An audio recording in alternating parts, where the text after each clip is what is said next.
ராமநாதபுரம் மாயனூர் என்னும் பகுதியிலே விபச்சாரம் செய்கின்ற ஒரு பெண்ணுடைய பெயர் ஷாலினி என்று சொல்லியிருக்கிறார்கள். அந்த பெண் தன்னுடைய டிக்டாக் வலைத்தளம் மூலமாகவும் அது தவிர யூடியூப் வலைத்தளம் மூலமாகவும் விபச்சாரம் செய்கின்ற விடயங்கள் பொதுவெளிக்கு கொண்டு வரப்பட்டிருக்கிறது. அது தவிர அதுக்கு உடந்தையாக இருக்கும் கிளிநொச்சி ஓஎஸ்சி RM கிஷான் எனப்படுவார்கள், RM கிஷான் ரொஷான் எனப்படுவார்கள் உடந்தையாக இருக்கிறார். அதனால எங்களுடைய பாதுகாப்பு அமைச்சர் மற்றும் போலீஸ் அமைச்சருக்கு இந்த விடயத்தை நான் கொண்டு வருகிறேன். 4வது விடயம் DK கார்த்திக் சம்பந்தமானது. சம்பந்தப்பட்ட மனநோயாளி ஒரு யூடியூபர் என்னை கொலை செய்வதாக சொல்லியிருக்கிறார். அதையும் நான் எங்களுடைய பொதுமக்கள் பாதுகாப்பு அமைச்சருடைய கவனத்துக்கு கொண்டு வருகிறேன். ஒருவர் நேற்றைய தினம் அவர் பாலியல் தொந்தரவுக்கு உள்ளாக்கப்பட்டிருக்கிறார். அதற்குரிய கண்டனத்துடன் கிளிநொச்சி கரைச்சி பிரதேச சபையினுடைய அடாவடித்தனங்கள், அதன் மூலம் இன்றைய தினம் கிளிநொச்சி சாவச்சேரி பிரதேச செயலகத்தில் இருக்கிற பிரதேச செயலர் தொடர்பான முறைப்பாடுகள் வந்திருக்கிறது. இது சம்பந்தமாக GA பிரதீபன் அவர்களின் கவனத்துக்கு கொண்டு வருகிறேன். நீங்களும் உடன்பாடு என்று சொல்லுகிறார்கள்.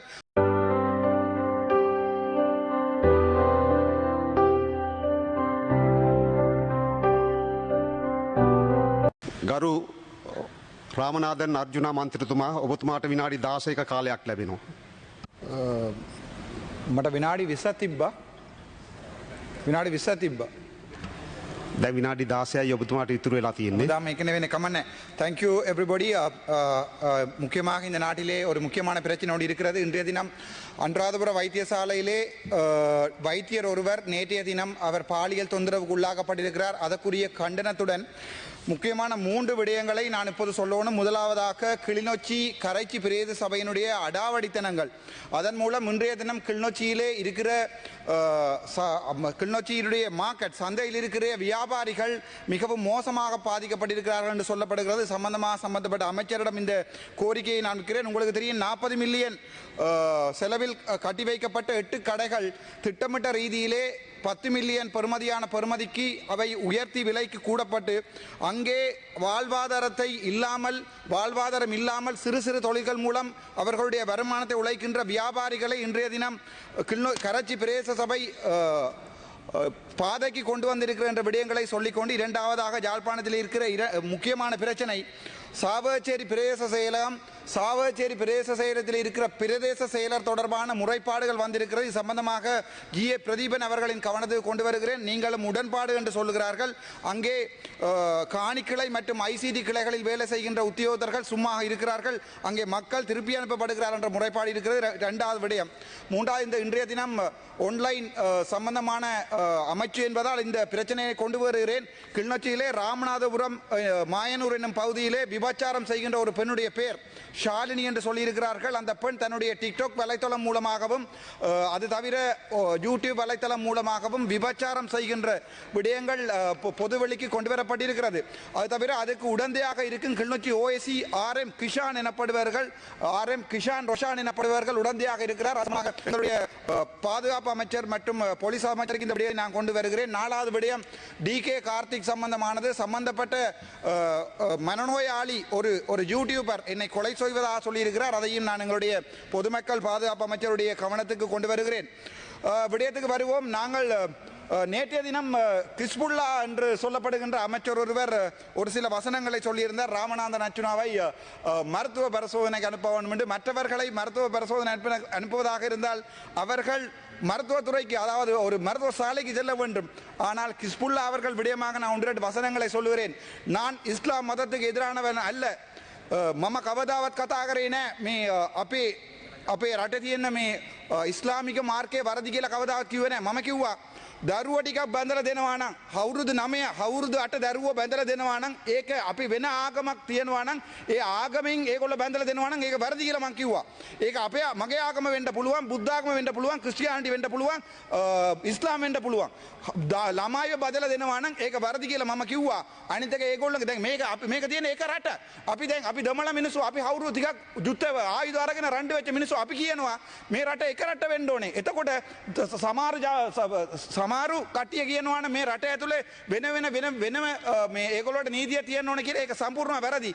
මම කවදාවත් ඉස්ලාමීය ආගම ගැන කිසි වරදක් කතා කරේ නැහැ. හැබැයි ළමයිව හිතලා බලන්න, ඔයාලගේ දරුව අවුරුදු 9 අවුරුදු 8 ඔය පව් මිනිස්සු පොයින්ට ෆෝට දෙන්න බෑ මේක මගේ කතාව මගේ වෙලාව දෙන්න බෑ ඉවරනාට පස්සේ දෙන්න ඉවරනාට පස්සේ දෙන්න මගේ වෙලාව කන්න බෑ හරිද එතකොට මේක සම්පූර්ණ වැරදි මේකල්ලෝ ආගම එනම් නිසාම් කාර්ය පෙරම් මන්ත්‍රීතුමා අපේ රටට අපිට ගරු මූලාසුන සභාපතිතුමනි මෙම ගරු පාර්ලිමේන්තුරු මන්ත්‍රීතුමා ඔය ඊයේ කියපු කතාව නැවතත් කියලා ඉස්මුල්ලා මන්ත්‍රීතුමාගේ නමත් කියලා ඉස්ලාම් ධර්මය ගැනත් මේ කියන කතාව කරුණාකර ඉඩ දෙන්න එපා ඩිජිටල් කරණයේදී මෙවැනි අසත්‍ය සහ ජනතාව අතර වෛරය වපුරන කතා කියන්න එපා කියලා මම ගෞරවයෙන් ඉල්ලා සිටිනවා.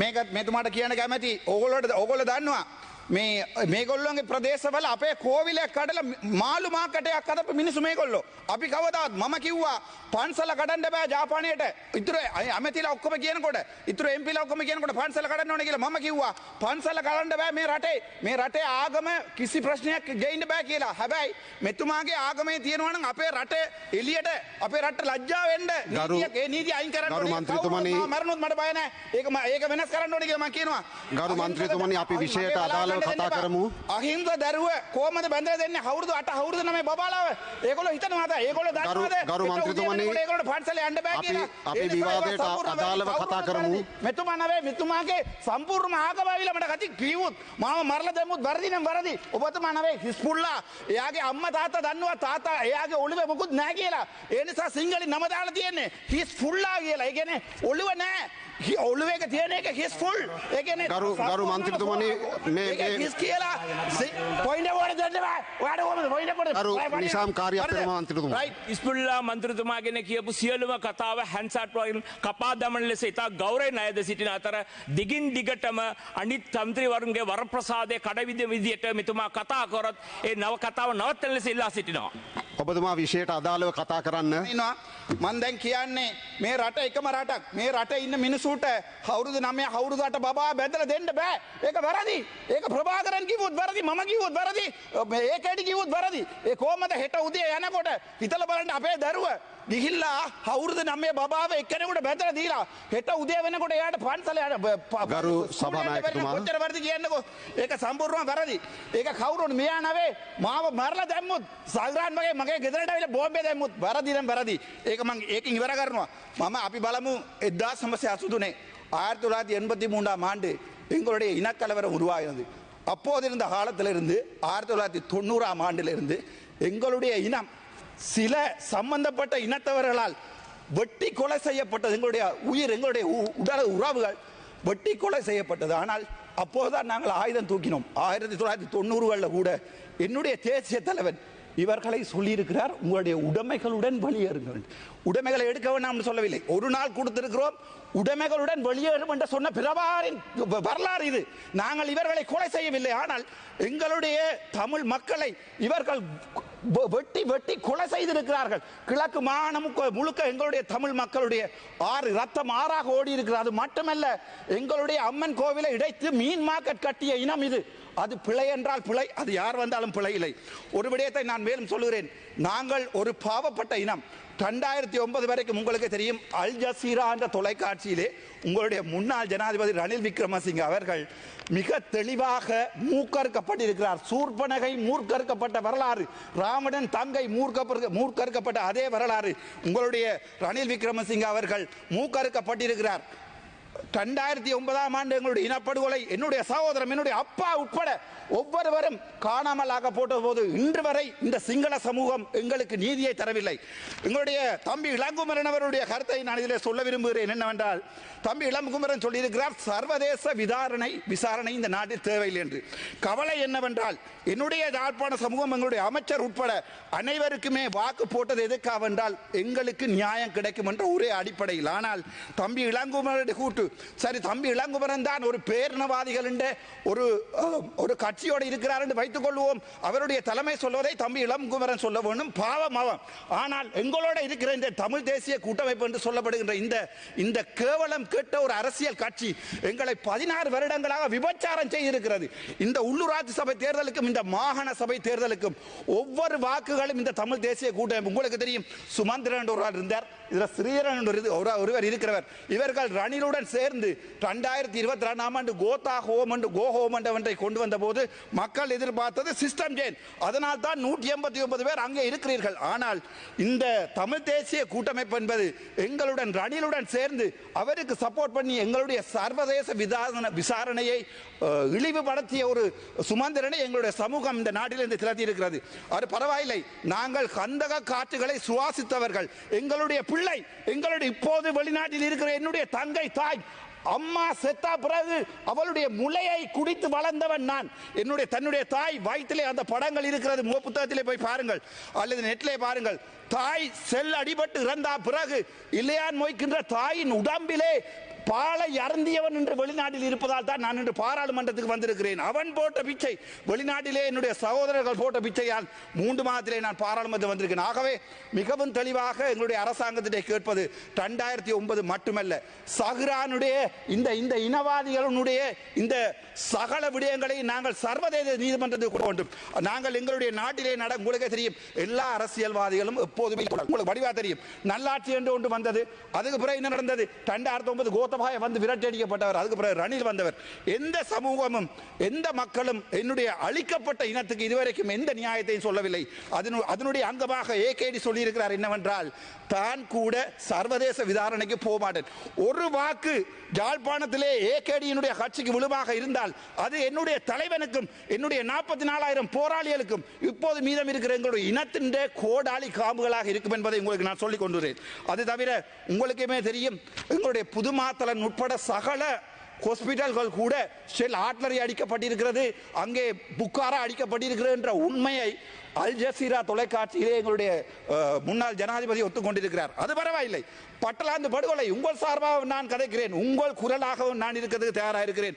பட்டலாந்து படுகொலை எனப்பட்டுக்கிட்ட 88,000 உங்களுடைய சகோதரர்கள், உங்களுடைய ரோகண விஜய் வீரர் உட்பட எல்லாரையும் கொண்டு சுட்டு கொண்டே கனத்த மயானத்திலே உயிரோடு எறிந்த வரலாறு உள்ள ரணிலை நீங்கள் பிடிக்காமல் இருப்பது உங்களுடைய அரசியல் கலாச்சாரம் என்றால் நான் அரசியலிலே ஒரு புள்ளியாகவே இருக்க விரும்புகிறேன். சரி, அதையும் பார்ப்போம். உங்களுக்கு தெரியும், ஜெனரல் சவேந்திர டி சில்வா எனப்படுபவர் ஒரு பிளாக் லிஸ்ட் பண்ணப்பட்ட ஒரு ராணுவ கமாண்டோ. அவர் மனித உரிமைகள் மீறுகிறார் என்று சொல்லி UN ஹியூமன் ரைட்ஸ் கமிஷன் நேற்றைய தினம் கூட UN ஹியூமன் ரைட்ஸோட என்னோட ஒரு ஆன்லைன் சூம் மீதமான இது நடந்தபோது என்னுடைய குரலை இந்த பாராளுமன்றத்திலே இவர்கள் கதைக்கவிட இல்லை என்பதை UN ஹியூமன் ரைட்ஸ் ஹை கமிஷனிலே முறைப்பாடாக எடுத்திருக்கிறார்கள். நான் இதை UN ஹியூமன் ரைட்ஸ் கொண்டு போயிருக்கிறேன். எனக்கு 77 நாள் கதைக்காமல் தந்திருப்பதற்கு. அதே போன்றுதான் எங்களுடைய சவேந்திர சில்வா அமெரிக்க அரசாங்கம். இன்னொரு விடயத்தை சொல்லுகிறேன். நான் பலஸ்தீனத்திலே உங்களுக்கு தெரியும், காசாவிலே நடக்கின்ற போர், அந்த காசாவிலே நடக்கின்ற போரின் போது அமெரிக்காவால் சொல்லப்பட்ட விடயம் என்னவென்றால், கோத்தபாயவும் அதே நேரம் எங்களுடைய முன்னாள் ஜனாதிபதி மஹிந்த ராஜபக்சவும் எவ்வாறு எங்களுடைய மக்களை பாதுகாப்பு பிரதேசத்துக்கு போ என்று சொல்லி குண்டடித்தார்களோ அதே மாதிரியே கொலை செய்ய வேண்டும் என்ற ஒரு முறைமையை வலதுசாரி அமெரிக்கன் அமைப்பு ஒன்று இஸ்ரேலுக்கு சொல்லியிருப்பதாக எங்களுடைய மெஹ்தி ஹாசன் சொல்லியிருக்கிறார். இதன் அடிப்படை என்னவென்றால், நாங்கள் சர்வதேசத்தால் நாங்கள் அழிக்கப்பட்டிருக்கிறோம் என்று ஏற்பட்டிருக்கிறது. UN ஹியூமன் ரைட்ஸ் கமிஷன் சொல்லுகிறது எங்களுடைய 40,000 சகோதரர்கள் அழிக்கப்பட்டிருக்கிறார்கள். இப்போது இருக்கும் ஒரே குரல், தமிழனின் ஒரே குரலாக நான் இருக்கிறதுக்கு ஆசை. எனக்கு சாவதற்கு பயமில்லை.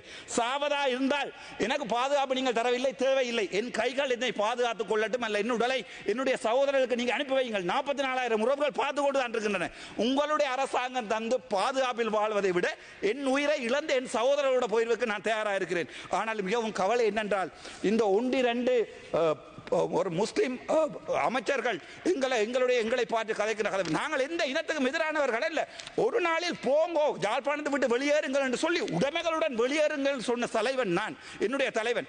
ஆனால் இவர்கள் என்ன சொல்லி இருக்கிறார்கள் என்றால், எனக்கு மூளை சரியில்லை. இதே அவருடைய தாயார் தெளிவாக සිංහලතිලේ පෙර එයාගේ අම්මා හිස්පුල්ලාගේ අම්මා හරියටම නම දාලා තියෙනවා හිස්පුල්ලා ඒ කියන්නේ ඒ ඔළුව හිස් කියලා තියෙන්නේ ඒක සිංහලෙන් නම දාලා තියෙන්නේ කඩාගෙන ඉන්න ගරු මන්ත්‍රීතුමනි නෑ සාදාවත් පිළියෝ සරාන් සරම් ගරු මන්ත්‍රීතුමනි අපි මේ විවාදය විනයානුකූලව ගෙන යා යුතුයි මගේ අයිතිවාසිය තියෙනවා මගේ නම සටහන් කරලා ඒ හිස්පුල්ලා මන්ත්‍රීතුමා කියපේකට උත්තර දෙන්න මට අයිතිය තියෙනවා වෙනත් මන්ත්‍රීවරුන්ට අපහාසයක් වෙනවා නම් ඔබේ කතාව නවත්තන්න සිද්ධ වෙනවා මට කොච්චරලා තියෙනවද වෙන මන්ත්‍රීවරුන්ට හෝ කාට හෝ අපහාසයක් කරනවා නම් මේ කතාව නවත්තන්න සිද්ධ වෙනවා මට මන්ත්‍රීතුමා අහන්න මගේ නම සටහන් කරලා මම පිස්සක් කියලා කියනවා. ඔබතුමා විවාදයට සහභාගී වෙන්න එතකොට ඔබතුමාගේ කාලය තව විනාඩියයි තියෙන්නේ. මං අහන්නේ ෆීඩෝෆීලියා කියන්නේ ඔබතුමාගේ කාලය තව විනාඩියයි. මගේ බලාව අර පැත්තට දීලා තියෙනවා වරදක් කරන්න එපා. ෆීඩෝෆීලියා කියන්නේ පොඩි ළමයිත් එක්ක සෙක්ස් කරන ලෙඩක් තමයි ෆීඩෝෆීලියා.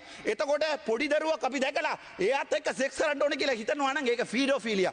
එතුමාට සයිකෝද නැත්නම් ඒක බරදි කියලා කියපු එකට මම පිස්සක්ද කියලා මම මේ ජනතාවට අහනවා. ඒක අමතරව මට කියන්න කැමතියි. මම තපරේ ඉවර කරන්නම්. මට ඕන නැහැ වෙලාව ඔයගොල්ලෝගේ වෙලාව අරගෙන මට කතා කරන්න කිසි ඕමනාවක් නැහැ. හැබැයි මගේ වෙලාව දෙන්නේ නැහැ කියලා UN Human Rights Commission එකේ High Commission එකේ මම කියලා කම්ප්ලේන්ට් කරලා දිනවා. ඒක බලාගමු අපේ රට වෙනුවට. ඔබතුමා මාතෘකාවට අදාළව කතා කරේ නැතුව කාලය ගෙවිලා ගියා නිකමට. මගේ කතාව දෙන්නේ මට කරුණා කරලා තව විනාඩියකින් කතාව අවසන් කරන්න. ඔබතුමාට ඩිසයිඩ් කරන්න බෑ මං කතා කරන්නේ මොනවද කියලා. හරිද? ඔය පුටුවේකට අපි රෙස්පෙක්ට් එකක් දෙනවා. මගේ බලාව නැස්ති කරන්න එපා. මේ බේජ පබ්ලික් ඉන්වෙස්ට්මන්ට් ප්‍රොජෙක්ට් කියලා පොතක් තියෙනවා. මේ පොත ගැන මම විනාඩියකින් හෙටින් කියලා ඉවර කරන්නම්.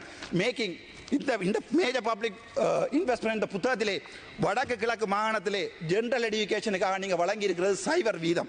அதே மாதிரி யூனிவர்சிட்டிக்காக நீங்கள் அதாவது பல்கலைக்கழகங்களுக்காக நீங்கள் வழங்கி இருக்கிறது 0.28 வீதம் வடக்குக்கு, கிழக்குக்கு 0.8 வீதம். அதே மாதிரி இளைஞர்களுடைய விளையாட்டுத்துறைக்காக நீங்கள் வழங்கி இருக்கிறது சைபர். அதே மாதிரி பெண்களுடைய பாதுகாப்புக்காக வழங்கி இருக்கிற சைபர். வினாடி என்ன religion cultural and heritage ministry 2350 million பாவித்திருக்கிறது. ஆனால் இந்த புத்தகத்திலே வடக்கு கிழக்கு இருக்கிறது சைபர். அதே நேரம் நொதர்ன் ப்ரோவின்ஸில் அக்ரிகல்ச்சர் அண்ட் லைஃப் ஸ்டாக்குக்காக 18 பில்லியனும் 25 பில்லியனும் பாவிக்கப்பட்டிருக்கிறது. வடக்குக்காக டூரிசத்துக்கு வரப்பட்டிருக்கிறது பிந்துவாய் சைபர். மிச்சதை சொல்லி තපරේ දෙන්න මම ඉවර කරන්න. ඒ වගේ නොදර්න් ප්‍රොවින්ස් එකේ අපි මුල්ලිවාய்க்காலுக்கு අපි අර පාලම හදන්න දුන්නා මිලියන් 500ක්.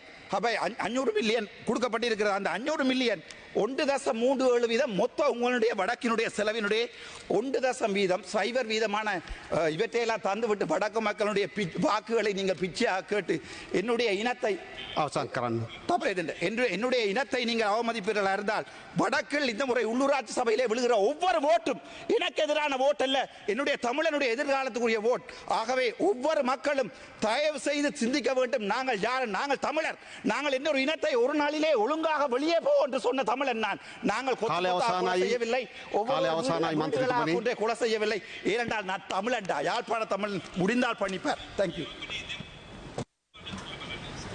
ගරු රාමනාදන් අර්ජුනා මන්ත්‍රතුමාගේ කතාවේදී මෙම සභාවේ වෙනත් මන්ත්‍රීවරයෙකුට හෝ කිසියම් ආගමකට අපහාසයක් සිදුවන වචන තිබේ නම් ඒවා හැන්සාඩ් වාර්තාවෙන් ඉවත් කිරීමට ගරු කතානායකතුමාගේ අවධානයට යොමු කරන බව නිවේදනය කරමි.